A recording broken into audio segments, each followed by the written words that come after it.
ನಿರ್ದೇಶಕ ಯೋಗರಾಜ್ ಭಟ್ರು ಕೂಡ ಇದಕ್ಕೆ ರಿಯಾಕ್ಷನ್ ಕೊಟ್ಟಿದ್ದಾರೆ. ಏನು ಮಾತಾಡಿದ್ರು ಕೇಳೋಣ. ನಿರ್ಮಾಪಕ ಶ್ರೀಯುತ ಆರ್ ಶ್ರೀನಿವಾಸ್ ಅವರು, ನಾನು ನಿರ್ದೇಶಕ ಯೋಗರಾಜ್ ಭಟ್ ಮತ್ತು ತಂಡದ ಛಾಯಾಗ್ರಾಹಕ ಜ್ಞಾನಮೂರ್ತಿ ಮತ್ತಿತರರೆಲ್ಲ ದನಕಾಯನು ಚಿತ್ರದ ಗ್ರಾಫಿಕ್ ಕೆಲಸಗಳಿಗೆ ಮತ್ತು ಸೌಂಡ್ ಕೆಲಸಗಳಿಗೆ ಕಮಿಷನ್ ತಗೊಂಡಿದ್ದೀವಿ ಅಂತ ಹೇಳಿದ್ದಾರೆ. ಅದು ಒಂದಿಷ್ಟು ಜನ ಇದ್ದಾಗ ಹೇಳಿದ್ದಾರೆ. ಇದು ನಡೆದದ್ದು ನಿನ್ನೆ ರಾತ್ರಿ ಯೂನಿಫಿ ಮೀಡಿಯಾ ಮುಂದೆ. ಇದನ್ನು ಕೇಳಿದವರು ರಾಮಮೂರ್ತಿ ಮತ್ತು ಮಹೇಶ್ ಮಂಡ್ಯ ಎಂಬ ಸಹ ನಿರ್ದೇಶಕ ಮತ್ತು ಸುಮಾರು ಜನ ಆರ್ ಶ್ರೀನಿವಾಸ್ ಅವರು ಕಡೆಯವರು ಇದ್ರಂತೆ. ಇಷ್ಟೆಲ್ಲ ಕೆಲಸ ಮಾಡಿ ಈ ಮಾತನ್ನು ನಿರ್ಮಾಪಕರ ಬಾಯಲ್ಲಿ ಅನ್ನಿಸ್ಕೊಂಡಿದ್ದು ನನಗೆ ಹಾಗೂ ಇಡೀ ತಂಡಕ್ಕೆ ತುಂಬ ನೋವನ್ನು ಉಂಟು ಮಾಡಿದೆ.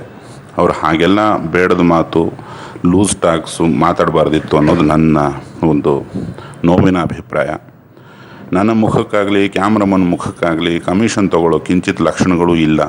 ನಾವೆಂದಿಗೂ ಯಾವತ್ತಿಗೂ ಅಂತ ಹೊಲಸಿಗೆ ಆಸೆ ಪಟ್ಟವರು ಅಲ್ಲ ಅಂತ, ಆಸೆ ಪಡೋರು ಅಲ್ಲ ಅಂತ ಈ ಮುಖಾಂತರ ಹೇಳ್ತಿದ್ದೀನಿ. ಹಗಲು ರಾತ್ರಿ ನಿದ್ದೆಗೆಟ್ಟು ವಿಪರೀತ ಕೆಲಸ ಮಾಡಿದ್ದೀವಿ ಈ ದನಕಾಯನು ಸಿನಿಮಾಗೆ. ನಾವಷ್ಟೇ ಅಲ್ಲ, ಇಡೀ ತಂತ್ರಜ್ಞರು, ಪ್ರತಿಯೊಬ್ಬ ನಟರು, ನಟಿಯರು, ತಂಡ ಈ ಸಿನಿಮಾಗೆ ದುಡಿದವರಿಗೆಲ್ಲ ಕೂಲಿ ಹಣನ ಪೂರ್ತಿ ಕೊಟ್ಟಿದ್ದಾರೆ ಇಲ್ವೋ ಅದು ಕೂಡ ನನಗೆ ಸರಿಯಾಗಿ ಗೊತ್ತಿಲ್ಲ. ದುನಿಯಾ ವಿಜಿ ಮಧ್ಯಪ್ರವೇಶ ಮಾಡದೇ ಇದ್ದರೆ ಈ ಸಿನಿಮಾದ ಕೆಲಸ ಯಾವತ್ತೂ ನಿಂತಿರೋದು. ಆತನಿಗೊಂದು ನಮನ ಈ ಸಂದರ್ಭದಲ್ಲಿ ನಾನು ಸಲ್ಲಿಸ್ತೀನಿ. ಹಾಗೂ ಈ ರೀತಿ ಯಾವತ್ತೂ ಯಾವುದೇ ನಟ ನಟಿ ತಂತ್ರಜ್ಞರ ಬಗ್ಗೆ ಕೀಳಾಗಿ ಮಾತಾಡಬಾರ್ದು ನಿರ್ಮಾಪಕರು ಅನ್ನೋದು ನನ್ನ ಕೋರಿಕೆ. ಕೆಟ್ಟ ಮಾತಾಡಿದ್ದಕ್ಕಾಗಿ ಸಾರ್ವತ್ರಿಕ ಕ್ಷಮೆ ಕೇಳುವವರೆಗೂ ನಾನು ಹಾಗೂ ತಂಡದ ತಂತ್ರಜ್ಞರು, ನಟರು, ನಟಿಯರು, ದುನಿಯಾ ವಿಜಿ ಕೂಡ ಯಾರೂ ಚಿತ್ರದ ಯಾವುದೇ ಬೆಳವಣಿಗೆಗಳಲ್ಲಿ ಭಾಗವಹಿಸೋದಿಲ್ಲ.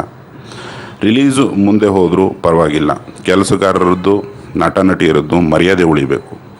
ಇನ್ನು ಮುಂದೆ ಯಾರೂ ಈ ಥರ ಲೂಸ್ ಟಾಕ್ಸ್ಗಳನ್ನು, ಬೆನ್ನ ಹಿಂದೆ ಕೆಟ್ಟ ಮಾತುಗಳನ್ನು ಮಾತಾಡಿ ತಪ್ಪಿಸ್ಕೊಳ್ಳೋಕ್ಕೆ ಆಗೋದಿಲ್ಲ. ಇವತ್ತಿನ ಕಾಲ ತುಂಬ ಬದಲಾಗಿದೆ ಅನ್ನೋದನ್ನು ಜನತೆಗೆ ಹೇಳೋದಕ್ಕಾಗಿ ನಾವು ಈ ಕೋರಿಕೆನ ಇಟ್ಟಿದ್ದೀವಿ. ನಿರ್ಮಾಪಕ ಆರ್ ಶ್ರೀನಿವಾಸ್ ಅವರು ಕ್ಷಮೆ ಕೇಳಲೇಬೇಕು. ಹಾಗೂ ಯಾರ್ಯಾರ ಬಾಕಿ ಇದೆಯೋ ಅದನ್ನೆಲ್ಲ ಸಮಾಧಾನಕರವಾಗಿ ಸಂದಾಯ ಮಾಡಬೇಕು. ಹಾಗೆ ಮಾಡಿದಲ್ಲಿ ಮಾತ್ರ ನಾವೆಲ್ಲ ಅವರ ಒಳ್ಳೆತನ ಒಪ್ತೀವಿ, ಸಿನಿಮಾಗೆ ಸಹಕರಿಸ್ತೀವಿ. ಕಾವೇರಿ ನದಿ ನೀರು ವಿವಾದ ಸಂಬಂಧ ಇದೇ ಮೊದಲ ಬಾರಿಗೆ ಕರ್ನಾಟಕದ ವಾದವನ್ನು ಸುಪ್ರೀಂ ಕೋರ್ಟ್ ಕೇಳಿಸಿಕೊಂಡಂತಿದೆ. ಈ ಮೂಲಕ ದಸರಾ ಗಿಫ್ಟ್ ಸಿಕ್ಕಿದೆ ಅಂತ ಜನ ಅಂತಿದ್ದಾರೆ. ನಟಿ ರಾಧಿಕಾ ಕುಮಾರಸ್ವಾಮಿ ಮರುಮದುವೆ ಕುರಿತು ವದಂತಿ ಸಂಬಂಧಪಟ್ಟಂತೆ ಮರುಮದುವೆ ವದಂತಿಯನ್ನ ನಟಿ ರಾಧಿಕಾ ಕುಮಾರಸ್ವಾಮಿ ತಳ್ಳಿ ಹಾಕಿದ್ದಾರೆ. ಯಾರೋ ಕಿಡಿಗೇಡಿಗಳು ನನ್ನ ವಿರುದ್ಧ ಅಪಪ್ರಚಾರ ನಡೆಸಿದ್ದಾರೆ ಎಂದು ಆರೋಪ ಮಾಡಿದ್ದಾರೆ. ನಾನು ಮತ್ತೊಂದು ಮದುವೆಯಾಗಿಲ್ಲ ಎಂದು ಸ್ಪಷ್ಟನೆಯನ್ನ ರಾಧಿಕಾ ಕುಮಾರಸ್ವಾಮಿ ನೀಡಿದ್ದಾರೆ. ಫೇಸ್ಬುಕ್ನಲ್ಲಿ ಹರಿದಾಡ್ತಿರೋ ಫೋಟೋಗಳು ವರ್ಷದ ಹಿಂದಿನದ್ದು ಎಂದು ರಾಧಿಕಾ ಕುಮಾರಸ್ವಾಮಿ ತಿಳಿಸಿದ್ದಾರೆ.